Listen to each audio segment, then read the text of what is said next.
Bismillahirrahmanirrahim. Assalamu alaikum. Welcome to my channel Oxford Learning.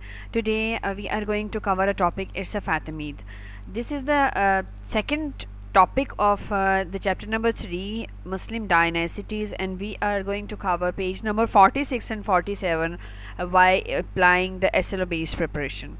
So let's move ahead and find out what is exactly in it. Here you can see the page of Fatimid. Fatimid का जो मैंने एक book का page है वो यहाँ पर मैंने उसको अटैच किया है ताकि आपको जो है वो एक तो आपको बुक का आइडिया हो जाए, और सेकेंडली मैं इनको टाइप भी कर सकती थी, बट मैंने बुक को जो पेज है उसको कैप्चर करके तो वो जो पिक्चर्स लगाई हैं उससे ये होगा कि आपके लिए इजी होगा, आपको आइडिया हो जाएगा कि आप कहाँ से ये काम कर रहे हैं. सो फ़ातिमीद के बारे में डिस्कस करते हैं. फ़ातिमीद का जो टेन्योर है वो 909 से लेके 1171 तक है. इंपॉर्टेंट बातें क्या हैं? इंपॉर्टेंट बातों से पहले हम रीडिंग करेंगे. रीडिंग करना इसलिए भी ज़रूरी है कि because we have some difficult terms in it and I will tell you the meanings of all those terms in Urdu. Abu Muhammad Abdullah ibn al-Hussein, better known by his original name Al-Mahdi Billah, was founder of the Fatimid Caliphate, which arose out an underground missionary movement in the 10th century. इस sentence में जो important चीज़ है वो regional name का मतलब है शाही नाम. उनका शाही नाम जो था वो क्या है? अल-महदी बिल्ला है. वो फाउंडर हैं फ़ातिमीद के. और इसके अलावा मिशनरी मूवमेंट का मतलब क्या है? मिशनरी मूवमेंट का मतलब ये है कि वो अंडरग्राउंड मतलब गवर्नमेंट से हट के अपने तौर पे ईसाइयों को प्रीच कर रहे थे, ईसाइयत में लाने के लिए लोगों को प्रीच कर रहे थे. So he was the member और he was the leader of missionary movement in the 10th century में किया था. तो ये इंपॉर्टेंट इन्फॉर्मेशन इसके बारे में होगी. In armed rebellions against the Abbasid caliphate started the parts of Iran, Iraq, Syria, Bahrain, Yemen and North Africa. Armed rebellions क्या होते हैं? रेबेल जो होता है वो बागी को कहते हैं. तो रेबिलियंस जो थे वो कौन है? कौन सी वाली फोर्सेस हैं? आर्मी जो है वो बागी फ़ौजों को कहते हैं, मुसल्ला बागी फ़ौजें. मुसल्ला बागी जो हैं, मुसल्ला का मतलब है कि जिनके पास हथियार वगैरह हैं, वो जो है उन्होंने अपनी एक मुहिम स्टार्ट की अब्बासिड के ख़िलाफ़. उन्होंने बहुत सारे इलाकों पर कब्ज़ा कर लिया. उनमें Iran, Iraq, Syria, Bahrain, Yemen and North Africa था. During this time Al Mahdi made his way from Syria to North Africa. और इसी टाइम के दौरान जो था अल-महदी ने जो है वो अपना रास्ता चुना सीरिया से नॉर्थ अफ्रीका जाने का. On capturing Kairouan in 909 AD, Al-Mahdi declared himself to be the first Fatimid caliph. Kairouan एक सिटी, एक जगह का नाम है जिसको जो है वो उन्होंने कैप्चर किया, और उसके बाद उन्होंने अपने आप को एक फ़ातिमिद कैलिफ का जो है वो एक लीडर के तौर पे उन्होंने डिक्लेयर कर दिया. द फ़ातिमीड्स का आगाज़ फिर यहाँ से स्टार्ट होता है. The Fatimids in North Africa south to expand their rule when the eventual goal of overthrowing the Abbasid caliphate in Baghdad. अब इसमें यहाँ पर कौन सा वर्ड? साउट आउट का मतलब ये है कि उनका जो था तलाश करना, साउट आउट तलाश करना, और हतमी मकसद इवेंचुअल गोल. इवेंचुअल में Fatimi now to sought to expand their rule. वो अपने रूल को, अपनी गवर्नमेंट को जो था वो एक्सपेंड करना चाहते थे. उनका हतमी मकसद ये था कि अब्बासिड कैलिफेट को वहाँ से माजूल कर दिया जाए और उनके ऊपर कब्ज़ा कर लिया जाए. Al-Mahdi, his son, successor Al-Qaim, made several attempts to conquer Egypt without success. Al-Mahdi और उनका बेटा एज अ सक्सेसर वो होता है जो उसका फॉलोअर होता है. अपने बाप के बाद बेटा आता है. तो ये सिलसिला जो है वो बहुत अरसे से जो है डायनेसिटीज़ में चलता आ रहा है कि एक जो गवर्नमेंट थी वो शाही गवर्नमेंट या विरासती गवर्नमेंट कहलाती, कि एक के बाद दूसरा उसी की फैमिली का जो मेंबर है वो गवर्नमेंट में आता था, या बहुत इंपॉर्टेंट जो इलाके थे उनके ऊपर जो गवर्नमेंट होती थी वो उनके अपने फैमिली के लोगों की हुआ करती थी. तो अल-महदी और उसके बेटे ने बहुत सारी अटैम्प्ट्स की हैं इजिप्ट को, क्योंकि इजिप्ट उस वक्त एक सेंट्रल पोजीशन पे था. इजिप्ट एक मेन सिटी, इजिप्ट जो है सॉरी एक मेन ऐसी जगह थी. वो उसको इलाका मानते थे, कंट्री नहीं मानते थे, इलाका मान रहे थे. तो वो ये था कि इजिप्ट को अगर कर लेते तो बहुत सारे इलाके उनके और कब्ज़े में आ जाते.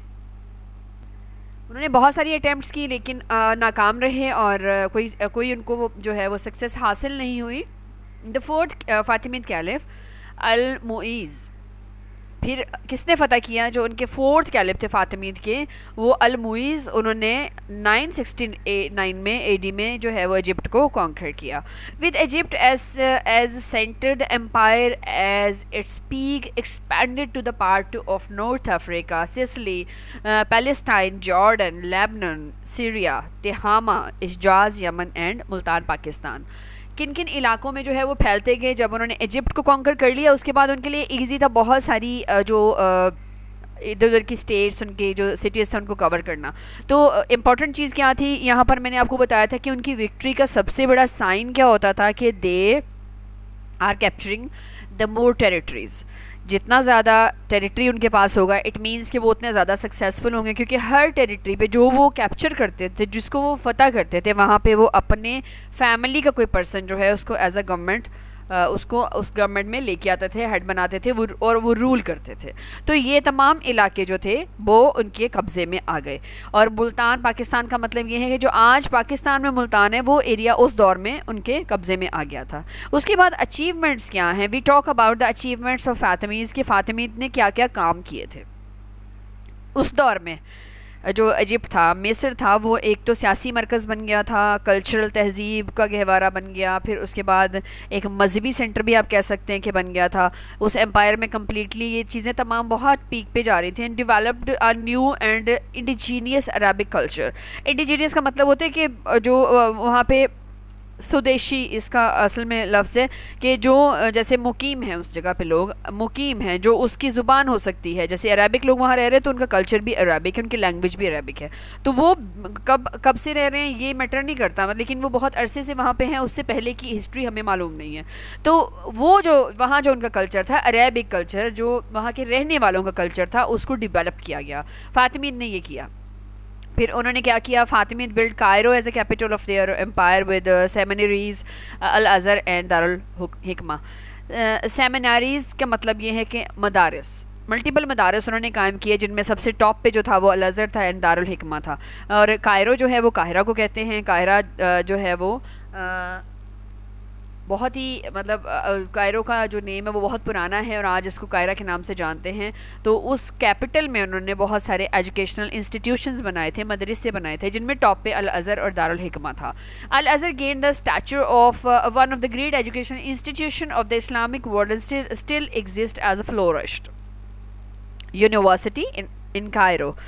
और उसके बाद क्या हुआ कि जो स्टैचर मतलब उसको इतना बड़ा उसका बना दिया था, उसको इसका लेवल इतना ज़्यादा कर दिया था कि जो वो यूनिवर्सिटी है वो आज भी मौजूद है कायरा में।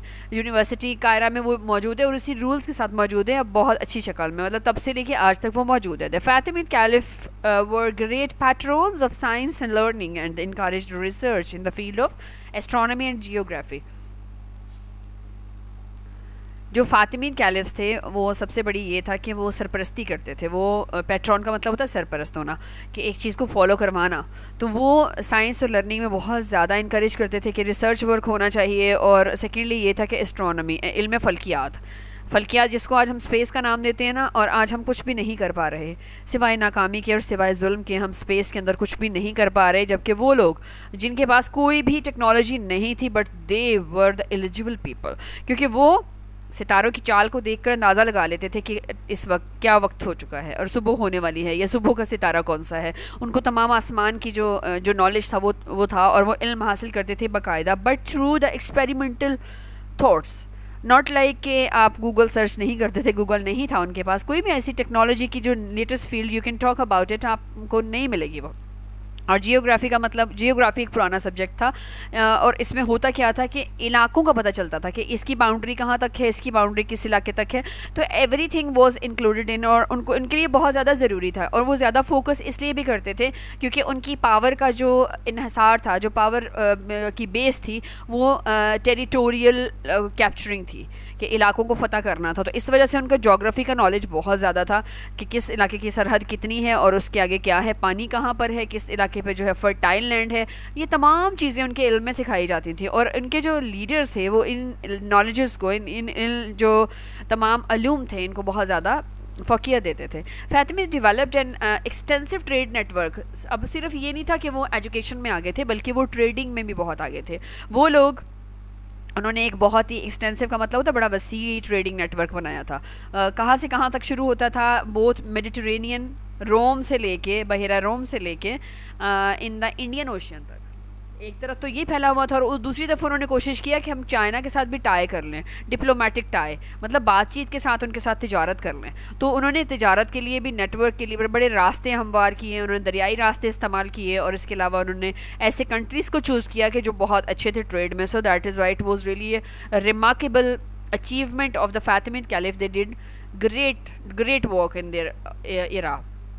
अब आगे डू यू नो में एक बात कर रहे हैं हम लोग इस about a device and astrolabe. Astrolabe क्या चीज़ थी? जो कि सूरज की ऊंचाई को मेजर करने के लिए एक डिवाइस ईजाद की थी फातिमीद ने, और उसको आज भी अगर देखेंगे तो ब्रिटिश एक म्यूज़ियम में वहाँ पर पड़ी हुई है, जबकि वो कायरो में होना चाहिए, वहाँ पे डेवलप हुआ था सब कुछ, लेकिन इन्वेंट हुआ था। लेकिन ये जो है लंदन के एक म्यूज़ियम में अभी भी आज ये डिवाइस मौजूद है, जो कि सूरज की ऊंचाई को मेजर करती थी। और gold dinar of Al Mustansir with the inscription in the concentric circle typical of Fatimid. Fatimid के नाम की एक मोहर के साथ, सेंट्रल के साथ जो है वो एक उन्होंने कॉइन जो था वो भी इंट्रोड्यूस कराया था, दीनार कहते थे उसको, और उसका नाम अल मुस्तंसर था, जिसकी पिक्चर आप यहाँ पर देख सकते हैं। तो नेक्स्ट में चले जाते हैं, इनका डिक्लाइन कैसे हुआ, डिक्लाइन की क्या क्या रीजंस थी। During the late 11th and 12th century, 11वीं सदी के एंड में और 12वीं सदी के स्टार्ट में बहुत सारे फैक्टर्स थे। Materialise the decline of Fatimid caliph, मतलब मादी पर्पस, ज़मीन का झगड़ा हो गया, कोई जो है वो लैंड का एरिया, कोई माइंस का एरिया हो गया, कोई ऐसा एरिया जिसकी वजह से उनकी लड़ाइयाँ पड़ गई। तो मल्टीपल फैक्टर्स जो थे ना, जिनकी वजह से जो था वो इनका डिक्लाइन हो गया था। The revival of Christian power, सबसे पहले क्रिश्चियन पावर के साथ दुश्मनी did much to the weak on the empire, और इस एम्पायर को बहुत ज़्यादा वीक कर दिया। The Fatimid lost much of Sicily and Spain and had to cope with the wave of crusade from the east. और सबसे बड़ी बात ये थी कि जो क्रूसेड सलीबी जंगें थी, उन्होंने मगरिब मशरिक़ से इनकी तरफ रुख उठाना करना शुरू कर दिया था, और सिसिली और स्पेन जो था वो काफ़ी हद तक जो था वो कैप्चर हो गया था। The Seljuk Turkmen emerge from the east. अब सल्जूक जो बच गए थे, सल्जूक, उन्होंने टर्कमान इमर्ज करके कुछ रियासतों को जो था वो इकट्ठा कर दिया था ईस्ट वाली साइड पे। The ethnic based army reflected negative effect. नस्ली जो है तजाद, नस्ली तजाद किस तरह, आर्मी में मल्टीपल ज़ातों के जो लोग थे वो सल्जूक ने हायर किए हुए थे, तो वो आर्मीज़ जो थी वो उनमें एक तजाद पड़ना शुरू हो गया और इंटरनल पॉलिटिक्स स्टार्ट हो गई थी। तो जब फ़ौज जो है, जब आर्मी होती है, तो वो अगर कॉन्फ्लिक्ट का शिकार हो जाती है तो डेफिनेटली कोई भी स्टेट जो है वो वीक हो जाती है। तो उसके बाद ऊपर से क्या हुआ कि 1171 में सलाहुद्दीन अय्यूबी ने एक फ़ाइनल झटका दिया उसको। फाइनल ब्लो का मतलब होता है एक जस्ट हम लोग एक कैंडल को जलाते हैं ना, हम उसको ब्लो करते हैं तो लास्ट जो ब्लो होता है उसमें वो ख़त्म हो जाती है। तो brought a final blow to the Fatimid caliph and became the master of Egypt, और इजिप्ट को उन्होंने कब्जा करके उसका मास्टर बन गया सलाहुद्दीन अय्यूबी। तो ये तो यहाँ तक तो इसकी रीडिंग से हम बात कर रहे हैं, और डिफ़िकल्ट वर्ड्स को मैंने आपको बता दिया। यहाँ हम जा रहे हैं SLO based preparation of Fatimid dynasties. तो इसमें क्या चीज़ सबसे इंपॉर्टेंट है, लेट्स सी। इंपॉर्टेंट पॉइंट्स को मैंने निकाला है यहाँ पर, और इंपॉर्टेंट पॉइंट्स में आपके पास आएगा, वन बाय वन हम इस पॉइंट्स को जो है वो पढ़ेंगे, और कोई भी चीज़ ऐसी नहीं है जो मैंने छोड़ दी हो, क्योंकि everything is included in all this things. आपको कोई भी अगर बुक ना भी पढ़ेंगे ना, तो you can find out all things in this video. Abu Muhammad Abdullah ibn al-Hussein is a better known by his original name Al-Mahdi Billah, was a founder of Fatimid. So next चीज़ क्या है, next is Al Mahdi Billah arose in underground missionary movement. Missionary movement start की थी उन्होंने, जिसके बारे में बता चुकी हूँ कि वो ईसाइयों को प्रीच करते थे कि वो उनके मज़हब में आके दाखिल हो जाएं। The purpose of missionary movement was to preach the Christianity, ईसाइयत को प्रीच करना था। मिशनरी मूवमेंट अरोज, और कब हुई थी start missionary movement? It was in 10th century. The armed rebellions against the Abbasid Caliph started the parts of Iran, Iraq, Syrian, Bahrain, Yemen and North Africa. और वहाँ पे मुसल्ला फ़ौजें जो थी, उन्होंने मुसल्ला जो बागी थे, उन्होंने Iran, Iraq, Syria, Bahrain, Yemen और इस तरह के इलाकों को कैप्चर करना शुरू कर दिया। During the rebellions efforts Al Mahdi made his way from Syria to the North Africa. उसी दौरान में अल-महदी ने अपना ट्रैवल, अपना रास्ता जो था वो, अपना रुख जो था वो सीरिया और नॉर्थ अफ्रीका की तरफ मोड़ दिया। Kairouan was captured in 9 AD, और ये it was a city of like you can say कि ये जो सिटी है उसको एक एजुकेशन के हिसाब से बहुत ज़्यादा अहमियत हासिल है, और इसमें आपको पता है कि कितने इंस्टीट्यूशंस बने, और तुनीज़िया का ये शहर है, तुनीज़िया का ये शहर है, और उसमें जो है वो एजुकेशनल काफ़ी ज़्यादा इम्प्रूवमेंट हुई हैं, डेवलपमेंट्स हुई हैं।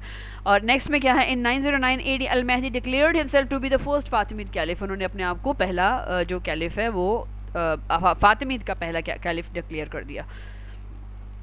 The Fatimid in North Africa sought to expand their rule with the eventual goal of overthrowing the Abbasid Caliphate in Baghdad. South to का मतलब मैंने आपको बता दिया था ऑलरेडी, इसका कि तलाश करते थे, हतमी मकसद जो था वो उनका क्या था, इवेंचुअल गोल ओवरथ्रोइंग अब्बासिड को, जो था उनका मकसद था कि अब्बासिड को जो वहाँ से माजूल करा के बगदाद से निकाल दिया जाए।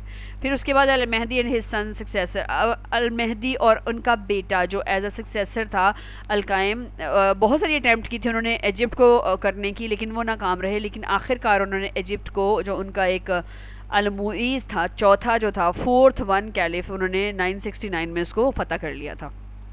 With Egypt as a center, the empire at its peak expanded to the part of North Africa, Sicily and Palestine, Jordan, Lebanon, Syria, Tihama, Hijaz, Yemen and Multan. Egypt जो था उसने जब बहुत पीक पे विद इजिप्ट, जैसे ही उनका Egypt जो है वो सेंटर बना ना, सेंट्रल एक जगह उन्होंने कैप्चर किया, तो उसके बाद वो लोग बहुत पीक पे चले गए थे, like North Africa, Sicily, Palestine, Jordan, Lebanon, Syria, Tihama, ये तमाम जो जगह थी उन्होंने कैप्चर की।